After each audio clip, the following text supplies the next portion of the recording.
Well, no tide of history is ever going to wash the Yorta Yorta away. We're here, we're going to stay here, always have been and always will be.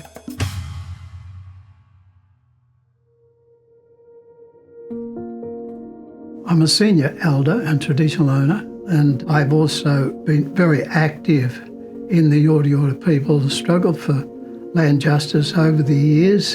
And I'm a former graduate of the Trobe University, where I did my undergrad studies and postgrad studies back in the 80s and early 90s. When I was doing my PhD, I was also doing it concurrently with the Yorta Yorta native title case. So we were the first case then on mainland Australia to test the legal principles of the native title law in regards to gaining land justice. I was invited then to be a lecturer at the University of Melbourne in the School of Social and Political Science, and that's where I taught for a couple of decades. While I was at Melbourne University, I created this concept of OnCountry Learning. It was a transformative learning process, taking a cohort of students each year, visiting sites and learning about the history and culture from the Yorta Yorta people themselves. From all of those students I taught, I still have a sense of like a global network of students who have kept in touch and have kept in touch with each other.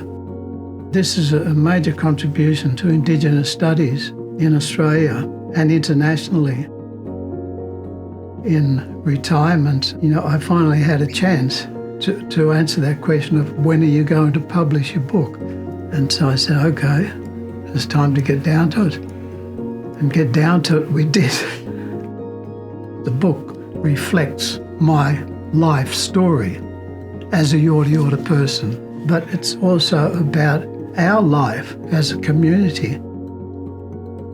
My sole philosophy and belief all throughout my studies, that is, we acquire knowledge, keep knowledge, but it's the other side of that coin is that, okay, you don't keep that knowledge for yourself, you have an obligation to apply it back home as community empowerment.